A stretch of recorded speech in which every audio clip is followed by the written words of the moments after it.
আল্লাহ তাআলা 100 খুনের আসামিকেও ক্ষমা করছে, সারা জিন্দেগি গুনাহ করেছে তাকেও ক্ষমা করেছে। এই ক্ষমাটার কারণ কি? এই ক্ষমার কারণ হলো আমরা যারা আল্লাহর গোলাম, আমাদেরকে সবচেয়ে বেশি ভালোবাসে আমাদের আল্লাহ।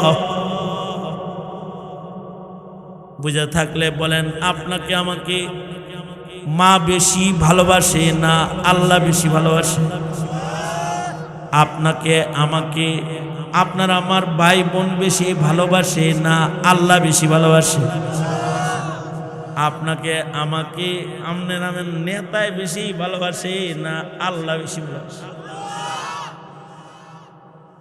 কি কাদের জন্য আপনার নেতার নাম? ওবায়দুল কাদের। যাদের সাথে ওবায়দুল কাদেরের সাথে লাইলি মজনু সম্পর্ক ছিল, এত মোহব্বত ছিল, তারা কোথায়? ওবায়দুল কাদের কোথায়? শেখ হাসিনা, হায় রে, যার নাম জিকির না করলে বাঁচে না, উনি কই গেল?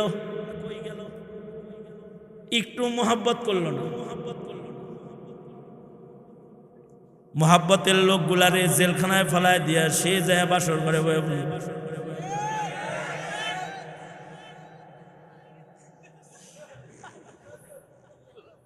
মোহাব্বত গুলো পুরান খুব খারাপ। মোহাব্বত এটা আপনাকে আমাকে নেতা নেত্রী, মা বাবা, ভাই বোন, বন্ধু বান্ধব সবাই মিলা যা মোহাব্বত করে, মহান আল্লাহ একাই তার চাইতে কোটি কোটি গুণ বেশি মোহাব্বত করে। আল্লাহু আকবার, জোরে বলেন। এ কারণেই মাহফিলে গেলেও কয় যা মাফ করে দিলাম। এ কারণে একটু জ্বর হয়েছে আপনার, কয় যা তোরে মাফ করে দিলাম। অসুখ হয়েছে আপনি কিন্তু মানে আস্তাগফিরুল্লাহ কইছেন না, কিন্তু আপনার কি হয়েছে? একটু জ্বর হয়েছে। আল্লাহ পাক বলতে থাকে, এই ওর জ্বর হয়েছে, ওর গুনাহ মাফ হইতেছি, ওগুলা মাফ, এগুলা মাফ, এগুলা মাফ, এগুলা মাফ করতেছি।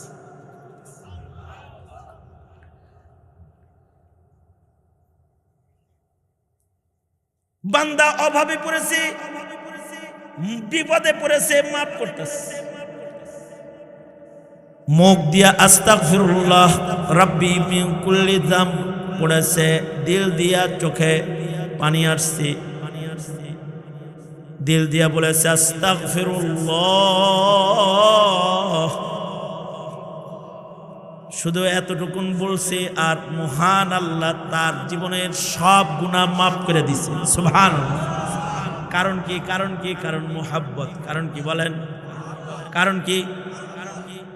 কারণ আল্লাহ তাআলা আমাদেরকে সবচেয়ে বেশি ভালোবাসে। একবার আল্লাহর নবী এক গাজওয়াত থেকে, যুদ্ধের থেকে আল্লাহর রাসূল মদিনায় আসতেছেন। এক জায়গায় যুদ্ধ বিরতি, সাহাবীরা এবং নবীজি এক জায়গায় বৈশা বিশ্রাম নিতেছে, সাহাবায়ে কেরাম সহ। এই পৃথিবীর যত মানুষ আছে সব মানুষ মৃত্যুর মাধ্যমে দুই ভাগ হয়ে যায়। এক ভাগ মানুষ আল্লাহর জান্নাতি হয়ে কবরে চলে যায়, তাদের আখিরাত সুন্দর, তারা জান্নাতে চলে যায়।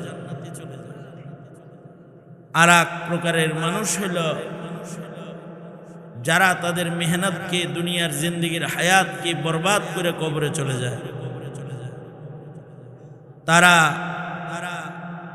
জান্নাতের বাগানে নয়, তারা দোজকের আগুনের খণ্ডে নিক্ষিপ্ত হয়ে যায়।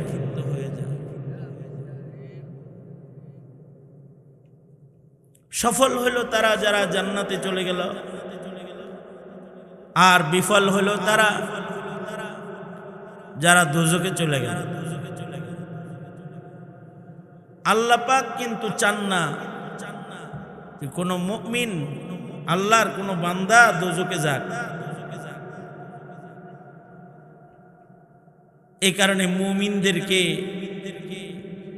জাহান্নামের আগুন থেকে বাঁচাইতে আল্লাহ তাআলা আল্লাহ পাকের মাগফিরাতের দরজাকে সব সময় খুলে রাখেন, যাতে বান্দাগুলা তাদের জিন্দেগীর কৃত গুনাহ থেকে তারা ইস্তিগফারের মাধ্যমে তাদের গুনাহের নাপাকগুলো মোচন করে যেন তারা কবরে যেতে পারে। কারণ হলো গুনাহের নাপাক সহ আল্লাহর জান্নাতে ঢোকা সম্ভব নয়, গুনার নাপাক সহ জান্নাতে যাওয়া সম্ভব নয়। কারণ হলো আল্লাহর জান্নাত পাক, আল্লাহ তাআলা পাক, আল্লাহর জান্নাত পাক। পাক জান্নাতে পাক মালিকের কাছে নাপাক বান্দার জায়গা নেই। যতক্ষণ পর্যন্ত বান্দার গুনার নাপাক থাকবে ততক্ষণ পর্যন্ত বান্দাটা আল্লাহর জান্নাতে ঢোকার উপযুক্ত হবে না।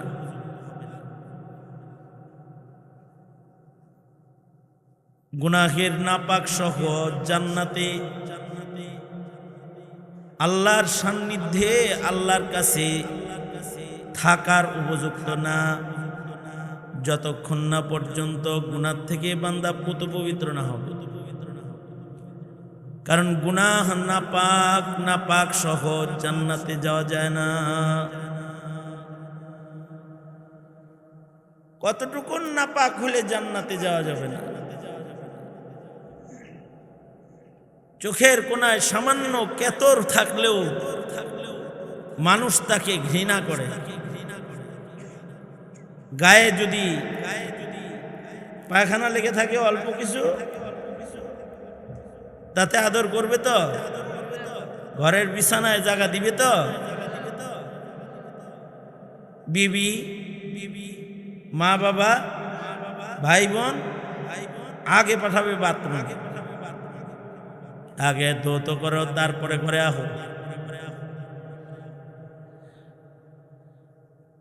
জান্নাতের ঘর তো আপনার বউয়ের ঘরের চাইতে কম দাম না। জান্নাতের ঘর কত সুন্দর ঘর। আল্লাহর রাসূল বলেন, মা লা আইনুন রাআত ওয়ালা উযুনুন সামিআত ওয়ালা খাতারা আলা কলবি বাশার। জান্নাত এত সুন্দর যে জান্নাতের সৌন্দর্যের বর্ণনা কেউ শোনে নাই, কোনো চোখ দেখে নাই, কোনো ব্রেন কল্পনা করে নাই। এত সুন্দর ঘর হলো জান্নাতের ঘর। জান্নাতের এই সুন্দর ঘরে গুনাহ শ্রদ্ধা কেমনে ঢুকবেন? এখন জানার বিষয় হলো কয়টা গুনাহ সাথে থাকলে জান্নাত থেকে বঞ্চিত হইতে হবে। এটা বুঝার বিষয়, এটা জানার বিষয়। দোনো হাত উপরে তোলেন। মাইকলা এই বিকাল থেকে মাইক চালাইতেছে, এখনো মাইকও ঠিক করতেছে। আখিরি মুনাজাতের আগেও দেখবেন মাইক ঠিক করে। এই হইল মাইকলাদের স্বভাব। বাস যেটা জেনে আছে এনে তো কানে দে, কানে আওয়াজ দে। একটু আগে ভালো করছিল, আবার সরাইছে ভেতরে। এইখানে একটু আগে মুসার দিয়ে ভালো করছিল, আবার সরাইছে। এই বাম পাশের এই মাইকটা চালু করেন। দোনো হাত সোজা করেন, আওয়াজ কিছু কমায় দিয়ে দরকার হয়, ক্লিয়ার রাখ। সোজা নাড়াচাড়া করেন। আপনাদের হাত তো ভালোই, আর একটু সোজা করেন না, লম্বা আছে। আঙুলগুলো খোলেন না, নাড়াচাড়া দেন। এবার আপনারা যে বুবা না কথা কইতে পারেন, এটা একটু শুনি। জোরে বলেন সুবহানাল্লাহ। মাশাআল্লাহ, আপনার তো মুখে অনেক আওয়াজ গো।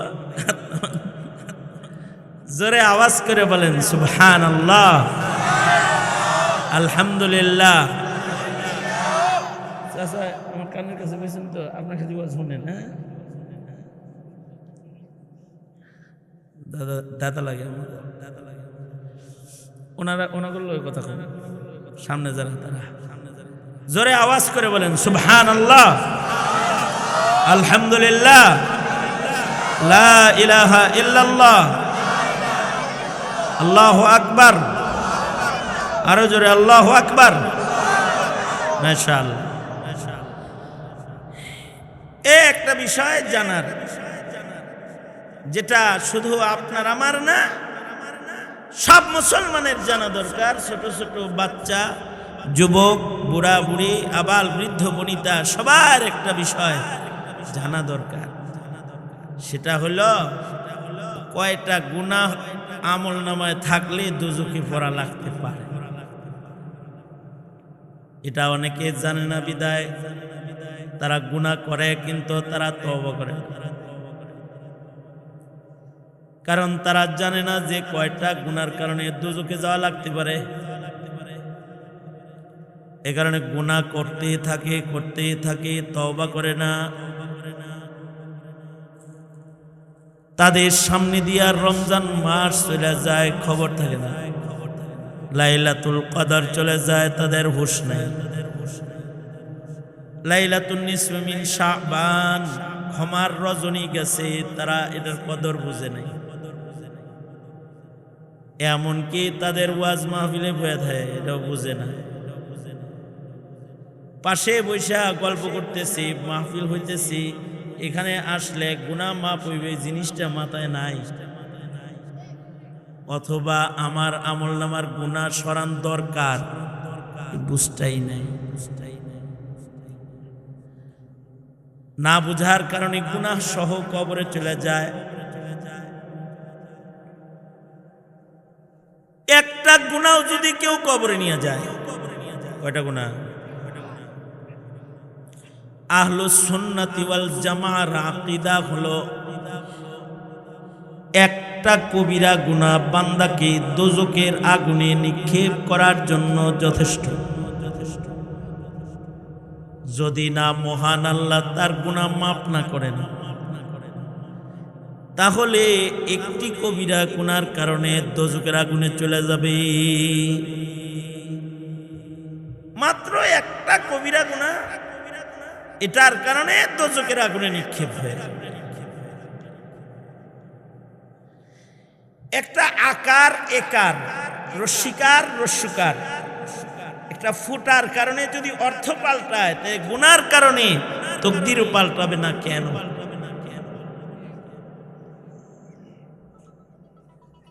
যেমন ফোনের আওয়াজ বন্ধ করেন হুজুর, মাহফিলে আমিও আছি, আমার বউ যদি বন্ধ কথা কম।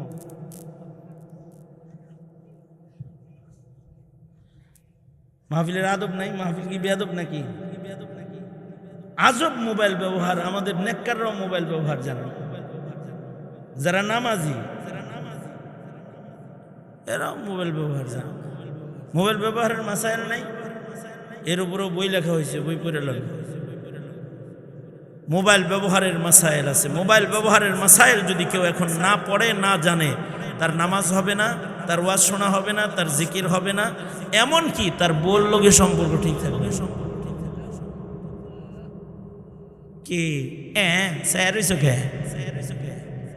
বিয়া কইরা মোবাইল 3টা লইয়া বিছনায় থাইকো, তো দেখো বোর লগে কয়বার ঝগড়া লাগবে। এখন এই জমানায় একটা মোবাইল স্ক্রিন টাচ ফোন নিয়ে কেউ যদি বিছনায় শুয়ে থাকে, ফেসবুকের আমল। বিবিও বিছনায় আছে, বেশি না, একটা সুন্দর একটা মোবাইল ফোন আছে, যেটা বড় সড়ো, যেটার ভিতরে ইউটিউব আছে, ফেসবুক আছে, ইন্টারনেট আছে, সব আছে। তো এটা আছে মানে এই বউয়ের একটা সতীন আছে বিছনার উপরে। ঠিক বললেও ঠিক, না বললেও ঠিক, ব্যাঠিক কথা কইতেছি নাকি মেয়ে? তাছাড়া দাওয়াত দিত মানুষ। উচিত উচিত কথা কই দেখি তো দাওয়াত দিয়ে বসায় আর রাত 3টার সময় বসে থাকে শোনার নেই। আলহামদুলিল্লাহ, শুকরান। এই মোবাইলটা থাকা একটা সতীন থাকা একই কথা। এই আমরা ক্ষতির মানুষ তো, ডাক্তারের কাছে যেমন রোগ কয় মানুষ, আমাদের কাছে সমস্যা কয় মানুষ। মহিলারা চিঠি লাগে, হুজুর আমার স্বামীটা তো আপনার ভক্ত, ওর একটু বললেন মোবাইলটা একটু যেন কম টিপি করে। তার মানে ও ঘরে যাও মোবাইলেই থাকে। নামাজের ভিতরেও মোবাইল বন্ধ করে না, খুশু খুশু ছাড়া নামাজ যায়। একটা মোবাইল থাকলে আপনার খুশু খুশু শেষ। আপনি নামাজ পড়বেন, কতক্ষণ পর পর এরকম করবেন, একা চলতে থাকবো, খালি ওটা রিংটোন বন্ধ করার লেগে। আমি হজে মসজিদুল হারামে নামাজে দাঁড়াইছি, আমার পাশে এক বুড়া চাচা আছে। চাচার ছেলে চাচারে যেন ভিড়ে খুঁজে পায়, হারায় গেলে একটা মোবাইল কিনা গলায় ঝুলাই দিছে চাচা। চাচা এহরামের হালত গলায় মোবাইল আছে একটা তাবিজের মতো, নামাজে দাঁড়াইছে, হের মোবাইল বাজতে আছে বাজতে আছে বাজতে আছে। হ্যার মোবাইলের আওয়াজে আমাদের নামাজ শেষ। তাও যাও এই রিংটোন শুনতেছিলাম আর নামাজ পড়তেছিলাম। এমন কাম চাচা করলো, তাশাহুদের সুরতে বইসা ফোনটা রিসিভ করলো, রিসিভ করে বললো, এই পরে কথা কইস, আমি নামাজ পড়তেছি। এই কথা কয়ে ফোনটা আবার রেখে দেয়। এরপরে বাকি নামাজ এমনিই বললো।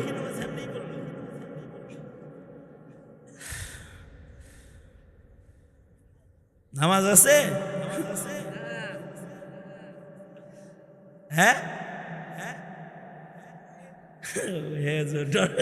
আমি বন্ধ করে লাগছি। আমি বাসায় যাওয়ার আগে ফোন বন্ধ করি। এই যে ওয়াজে আসছি ফোন বন্ধ করছি, ওয়াজ শুরু করছি ফোন বন্ধ করছি। একটা বড় মোবাইল আছে যেটা দিয়ে মাঝে মধ্যে জরুরত লাগে, মেসেঞ্জার, বিদেশে কথাবার্তার জন্য। বাড়িতে একটা নাতিন আছে, এর লাগে একটু আলাপ সালাপ করার জন্য লাগে। আপনার নাতিনাতে আছে, আপনারা তো কথা বলেন না। আমি আমার ভিডিও কলে আমার নাতিনের লগে কথা বলি। যাই হোক, এটাও যখন কাজে ঢুইকা যাই তো গাড়িতে ওগুলো বন্ধ, বাড়িতে বন্ধ। একটা টাইম আছে ফোন ব্যবহার করা, সে টাইমে ব্যবহার করতে হবে। সারাক্ষণ এটা খোলা রাখলে আপনি মরছেন। আপনার ইবাদতও যাইব, সব যাইব, সংসারও যাইব, গুল্লায় যাইবেন। ফাঁক দিয়া কতক্ষণ কইলাম আর কি, চান্স পায় দোনাত উপরে তুলেন, দেখি কার কার হাতে মোবাইল নিয়ে আওয়াজ শুনতেছেন, দেখতেছে কি কোলে মোবাইল থুইয়া তারপরে হাত তুলতেছে। সোজা করেন, না যারা দেন হাতে থাকলে তো পড়ে যেত। ওই যে একটা এখনো হাতে আছে, ওটা পরে নাই। হাত নামান, মুতাওয়াজ্জিহান ইলা জিহাতিল হুজুর, তাহলে কথাগুলো স্মরণ থাকবে ভালো। হ্যাঁ, তা আমি যেটা বলতেছিলাম, আপনি যদি আপনার ছেলেকে আপনার মেয়েকে, এই তোরে বলতেছি আমার কথা শুনো, আমি যদি আপনাদেরকে এটা না বুঝাই, আপনি যদি আপনার ছেলেকে এটা না বুঝান যে কয়টা গুনাহ তোমাকে দোজখে নিবে, এটা না জানলে ও গুনাহও করবে, ইবাদতও করবে। রাস্তা দিয়ে যাইতেছেন, আকার একারের কারণে যেমন অর্থ পাল্টায়। রাস্তায় লেখা আছে এখানে পেশাব করিবেন না, করিলে 100 টাকা লেখা থাকে না। খালি যদি এটার দাড়িটা খালি একটু সরায় দেওয়া যায়, একটা দাড়ি মাত্র, দাড়িতে আর কি করব, দাড়ি সরায়া নার আগে দিছে, দাড়িটা ছিল নার পরে, এটা আনছে নার আগে। এখন হইছে কি, স্যার হইছো খেল, এখন কি হয়েছে কও, তোমরা কও, কিছু আজ তোমরা করো যুবকরা। এখন হয়েছে কি, এখানে পেশাব করিবেন, না করিলে 100 টাকা জরিমানা। পুরা লেখা চেঞ্জ করা লাগে নাই, একটা টান, একটা দাড়ির কারণে অর্থ পাল্টায় গেছে, পকেটের টাকা চলে গেছে।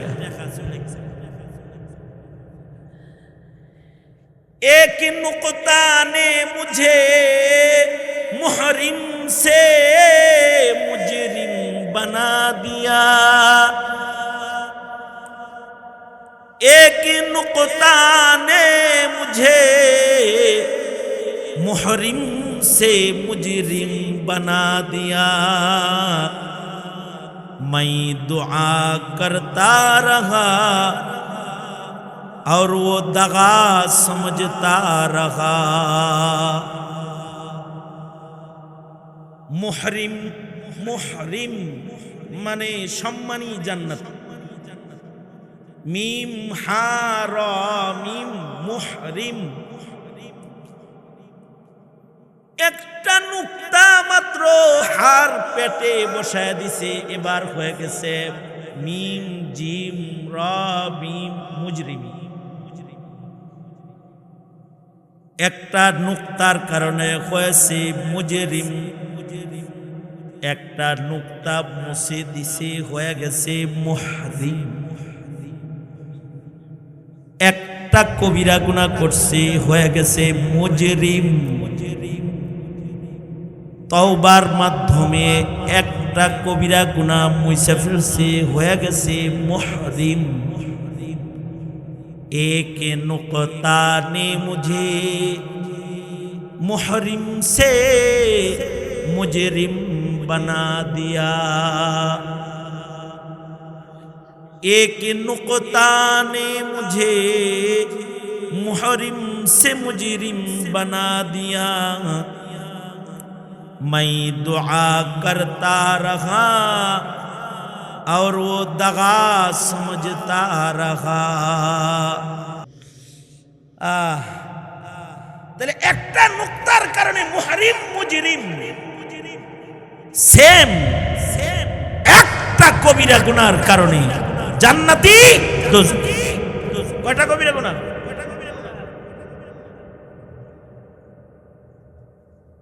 তার মানে হলো একটি কবিরা গুনাহ সহ জান্নাতে যাওয়া যাবে না যদি না আল্লাহ তাআলা ক্ষমা না করেন।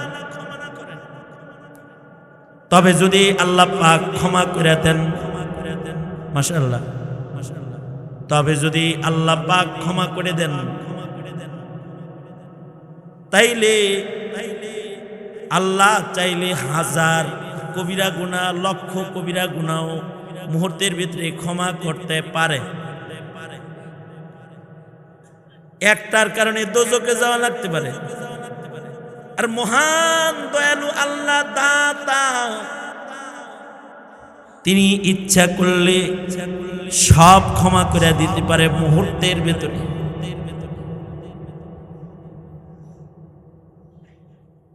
এই কারণে আল্লাহ তাআলা 100 খুনের আসামিকেও ক্ষমা করছে। সারা জিন্দেগি গুনাহ করেছে তাকেও ক্ষমা করেছে। এই ক্ষমাটার কারণ কি? এই ক্ষমার কারণ হলো আমরা যারা আল্লাহর গোলাম, আমাদেরকে সবচেয়ে বেশি ভালোবাসে আমাদের আল্লাহ। বুঝা থাকলে বলেন, আপনাকে আমাকে মা বেশি ভালোবাসে না আল্লাহ বেশি ভালোবাসে? আপনাকে আমাকে আপনার আমার ভাই বোন বেশি ভালোবাসে না আল্লাহ বেশি ভালোবাসে? আপনাকে আমাকে আমনের নামের নেতায় বেশি ভালোবাসে না আল্লাহ বেশি ভালোবাসে? কি কাদের জন্য আপনার নেতার নাম? ওবায়দুল কাদের, যাদের সাথে ওবায়দুল কাদেরের সাথে লাইলি মজনু সম্পর্ক ছিল, এত মোহব্বত ছিল, তারা কোথায়? ওবায়দুল কাদের কোথায়?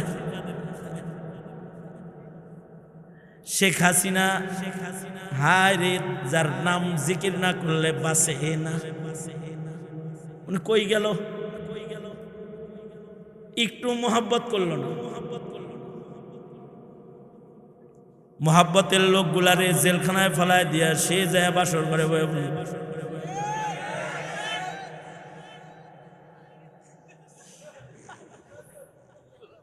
মোহাব্বত গুলো পুরান খুব খারাপ। মোহাব্বত এটা আপনাকে আমাকে নেতা নেত্রী মা বাবা ভাই বোন বন্ধু বান্ধব সবাই মিলা যা মোহাব্বত করে, মহান আল্লাহ একাই তার চাইতে কোটি কোটি গুণ বেশি মোহাব্বত করে। আল্লাহু আকবার, জোরে বলেন। এ কারণেই মাহফিলে গেলেও কয় যা মাফ করে দিলেন। এ কারণে একটু জ্বর হয়েছে আপনার, কয় যা তোরে মাফ করে দিলেন।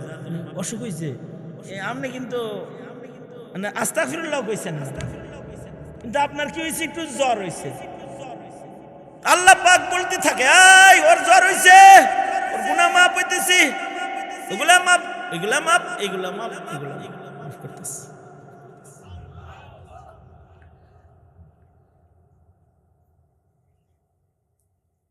বান্দা অভাবে পড়েছে, বিপদে পড়েছে, মাফ করতেছে। মুখ দিয়া আস্তাগফিরুল্লাহ রাব্বি মিন কুল্লি যাম পড়েছে, দিল দিয়া চোখে পানি আসছে, দিল দিয়া বলেছে আস্তাগফিরুল্লাহ। শুধু এতটুকুন বলছে আর মহান আল্লাহ তার জীবনের সব গুনাহ মাফ করে দিছে। সুবহানাল্লাহ। কারণ কি? কারণ কি? কারণ মুহাব্বত। কারণ কি বলেন? কারণ কি? কারণ আল্লাহ তাআলা আমাদেরকে সবচেয়ে বেশি ভালোবাসে। একবার আল্লাহর নবী এক গাজওয়াত থেকে, যুদ্ধের থেকে আল্লাহর রাসূল মদিনায় আসতেছেন। এক জায়গায় যুদ্ধ বিরতি, সাহাবীরা এবং নবীজি এক জায়গায় বৈশা বিশ্রাম নিতেছে, সাহাবায়ে কেরাম সহ।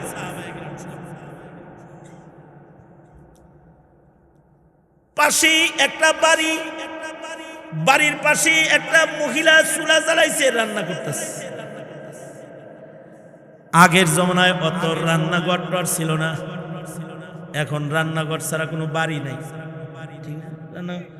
আগের রান্নাঘর বাথরুম কিছু ছিল না, এই কিছুদিন আগেও ছিল না। আমি যখন প্রথম বয়ান করি, তোর কইতে কইছি ওয়াজ আমি করতে, তুই করতেছস? হায় হায়, ট্রেনে উঠে যাইতাম, ট্রেনে উঠে আইতাম, মানুষের বাথরুম নাই। আমার এক ফ্রেন্ড উঠাইছে, কয় দেখো দোস্ত সকালবেলায় কিসের কাতার, সকালবেলায় ভোরবেলায় ট্রেন লাইনের পার দিয়া কাতারে কাতারে হাঁকতে বইছে আর মুততে বইছে, বাথরুম নাই। এখন তো পাবলিক টয়লেটের অভাব নেই। আগের যুগে এই টয়লেট বাথরুম ছিল না। নবীর যুগে তো বাথরুম করতে জঙ্গলে যাওয়া লাগতো। হযরত আয়েশা সিদ্দিকা রাদিয়াল্লাহু আনহা বাথরুম করার জন্য জঙ্গলে গেছে, আইতে আইতে কাফেলা চলে গেছে। পরে ওনার উপরে তহমত লাগাই দিছে, ঘটনা ঘটছে বাথরুমে যায়। আমাদের লাজ শরম কম, কিন্তু আগের জমানার মানুষের লাজ শরম ছিল। তারা বাথরুম জঙ্গলে করলেও এই কান্ডা ধরে তোর উঠাই কথা কাজ কেন মনে মনে করতেছে হুজুর ব্যবহার খারাপ। তুই যে লোকটা খারাপ এটা তো তুই বুঝবি না। আমি ওয়াজ করতেছি, ও কথা গায়ে কানের করে এই নেতাম গাছটা দিয়া লইছে, ওর কথা যেন আমি না দেখি। কিরকম খবিসের খবিস, যখন গাছটা টাইম না ওরা দিছে আড়াল করে গল্প করবো, আমি দেখতেছি গাছটাই না ওরা ওর সামনে আনতেছে, ওগুলো যেন না দেখি।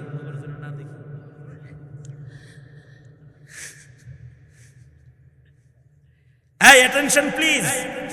আবার এদিকে ওয়াজ শুরু, ওয়াজে আসি, ফাঁক দিয়ে আবার ওগুলোর কথা কয়ে রইলাম। তা হযরত আয়েশা সিদ্দিকা বাথরুম সারতে জঙ্গলে গেছে। হাদিসে আছে যখন কেউ ইস্তেনজার হাজত হইতো বাউদা, হাদিস শরীফে আছে, অনেক দূরে জঙ্গলে চলে যেত। গেছে গেছে রাতের বেলায় জঙ্গলে গেছে। কারণ কি? জঙ্গলে যাওয়ার কারণ কি? কারণ হলো তাদের ঈমান ভালো ছিল, হায়া শরম বেশি ছিল। এখন তো হায়া শরম নাই, এখন হলো অ্যাটাচড বাথরুম, রুমের ভেতরে হলো অ্যাটাচ বাথরুম। রুমের ভেতরে যদি ছোটখাটো কোনো বাচ্চা থাকে, যেটা কথাটা তো কইতে পারে ছোট, আর যদি অ্যাটাচ বাথরুমে আপনি থাকেন আর ভেতরে যদি কোনো আওয়াজ হয়, তাহলে বাচ্চায় কইব আম্মু আব্বু করলোটা কি? বলবো আব্বু পুত দিছে। আওয়াজ এত কাছে যে বাথরুমে যদি খালি পেট খারাপ হয় আপনার, তাহলে এই ঘরে বসে খানা দানা খাওয়া মুশকিল। কারণ এখনকার মানুষের হায়া শরম নাই। আগের যুগের মানুষের হায়া ছিল, স্বামীর সামনে স্ত্রী যাইতে ঘুমটা দিয়ে যায়। এ বাঙালি বধূর লজ্জা। শ্বশুরের সামনে পুত্রবধূ যাইতো এত বড় ঘুমটা দিয়া, শরম লজ্জা বেশি ছিল। কারণ মানুষের ঈমান ভালো ছিল। আগের যুগে যদিও বাথরুম ছিল না, বাথরুম সারতো অনেক দূরে যায়। ধীরে ধীরে লজ্জা শরম কমছে, কাছে সারা শুরু করছে, বিধায় বাথরুমের জরুরত বেশি পড়ছে, জনসংখ্যাও বাড়ছে। বাথরুম আছে, কিচেন রুম আছে, পাকের রুম আছে, ডাইনিং রুম আছে, ড্রয়িং রুম আছে, রুমের অভাব নাই। আমরা যখন ছোট তখন দেখছি ঘরের উঠোনের এক কোণার ভেতরে চুলা ছিল। এটা রান্না শেষ হইলে মা করতো কি, মাটিটা অনেক বড় একটা চার ছিল, চার কয় না, এটা কি কয়, এটা দিয়ে ডাক্কা থইতো বৃষ্টিতে যেন ভিজা না যায়। পাকের ঘর নাই, আগের জমানায় অত পাকের ঘর ছিল না, আগের জমানায় ডিজিটাল চুলাও ছিল না। আমার হযরতের কাছে দুই চুলা মিস্ত্রি আইছে, মাদ্রাসায় চুলা বানায় দিব দুইটা। ঘটনা চক্রে আমি ওই দিন গেছি চুলা মিস্ত্রি, যে সে একটা বাউসার করে এটা হযরত রাতে ধরায় দিছে। চুলা বানাইব দুইটা, দাম হইল চুলা বানানো চুলা বানানোর বিল হইল 1,85,000 টাকা মাত্র। এটা আবার লিখছে মাত্র। দুইটা লাকড়ির চুলা বানাই দিব 1,85,000 টাকা বিল। আমি বললাম কিরে ভাই, সবুজ পাগড়ি মাথায়, দেখে মনে হয় মুজাহিদ মানুষ। জি। আর একজন পিসা হুজুরের চুলা বানাই দিবেন, তাও লাকড়ির চুলা, বিল করছেন 1,85,000। আলেম মানুষ তো হে কয় ফিহি ফজিলাতুন, এর ভেতরে অনেক ফজিলত আছে। আমার চুলাত বেশি দাম হওয়ার কারণ আছে, এটার অনেক ফজিলত হুজুর। আমি বললাম তাহলে কিছু ফজিলত আপনি আমার কোন? সে কিছু ফজিলত বলল যে আমার চুলাটা বানাইতে খরচও বেশি, এই এই এই এই এই এই দামি জিনিসগুলা এখানে লাগে, এগুলো লাগাইলে লাভ হইল। লাকড়ি কম দিবে কিন্তু আগুন তাপ বেশি হবে। চুলার আগুন চুলার বাইরে আসবে না, চুলার কালি পাতিলেও লাগবে না, ধোঁয়া দিয়া পাকের ঘর কালো হবে না। লাইন করে দিব, ধোঁয়া বাইরে দিয়া উপরে চলে যাইব, চোখ জ্বলব না। চুলার ভেতরে সামান্য লাকড়িতে অনেক বড় পাক হয়ে যাবে। টাকা দিবেন 1,85,000, কিন্তু 1 বছরে লাকড়ির টাকা বাঁচাইবেন 5 লাখ। হ্যাঁ, তাইলে তো আপনারে আরো 20,000 বাড়ায় দেওয়া উচিত। তার মানে হলো তার চুলার অনেক ফজিলত। চুলার আগুন বাইরে আসে না। এখন ডিজিটাল ইলেকট্রনিক্স চুলা আসছে, আগুন জ্বলবে বোঝা যাবে না, রান্না হয়ে যাবে। কত সুন্দর সুন্দর সুন্দর সুন্দর কোকার বাইর হয়েছে, সুইচ দিয়ে থুয়ে দিব, 1.5 টাকার নাকি বিদ্যুৎ খরচ হইব, 1 টাকায় রান্না কমপ্লিট হয়ে যাবে। কত ফজিলত লিখে দেয়। কিন্তু আগের জমানায় এগুলো ছিল না। আল্লাহর রাসূল সাল্লাল্লাহু আলাইহি ওয়াসাল্লাম আসতেছেন, এক মহিলা ঘরের বাইরে 3টা পাথরের উপরে পাতিল বসায় রান্না করতেছে। মা চুলা জ্বালাইছে। এই মায়ের একটা সন্তান আছে, যে সন্তানটা বারবার মার কাছে আসে। সাহাবী আর রাসূল, সাহাবায়ে কেরাম ও নবীজি চিত্রটা বসে বসে দেখতেছে। মা বারবার বাচ্চাটাকে কোলে করে দূরে সরায় দিয়ে আসে, খেলনা দিয়ে বসায় দিয়ে আসে। বাচ্চা খেলনা বাদ দিয়ে আবার মার কাছে আসে। চুলার কাছে আসলে মা আবার নিজের সন্তানটাকে দূরে রাখা আসে। আবার বাচ্চাটা কতক্ষণ পরে আবার চুলার কাছে আসে। বারবার মা চুলার রান্না বাদ দিয়ে বাচ্চা নিয়ে দূরে যায়। আল্লাহর রাসূল বললেন, সাহাবীরা দেখছ, খোলা জায়গায় মায়ের রান্না করতেছে, বাহিরের দমকা বাতাসে চুলার আগুনের কোনো ফুলকি তার বাচ্চার গায়ে না যায়। মা সন্তানকে সেভ করার জন্য বারবার নিজের সন্তানটাকে দূরে বসায় দিয়ে আসে। কারণ মা চায় না নিজের হাতে যে চুলাটা জ্বালাইছে, এই চুলার কোনো আগুনের ফুলকি বাচ্চার গায়ে টাচ লাইগা বাচ্চার সামান্য ক্ষতি হইয়া যাক, এটা মা যেমন চায় না। আল্লাহর রাসূল বলে, মহান আল্লাহ নিজের হাতে যে দোজকের চুলাটা বানাইছে, মহান আল্লাহ এই মায়ের চেয়েতে কোটি কোটি কোটি কোটি গুণ তার গোলামকে বেশি ভালোবাসে। এ কারণে মহান আল্লাহ চায় না যে জাহান্নামের আগুনের কোনো ফুলকি বান্দার গায়ে লাগা যাক। এ কারণে বারবার আল্লাহ তাআলা প্রথম আকাশে বসে বসে বান্দাকে ডাকতে থাকে, আলামিন মুস্তাগফিরিন, আছে কি কেউ যার গুনাহ আছে? বান্দা গুনাহ সহ আমার কাছে আইসো না, আসো আমার কাছে মাপ চাও, আমি তোমার জিন্দেগীর সব গুনাহ মাফ করে দেব। আল্লাহু আকবার কবির।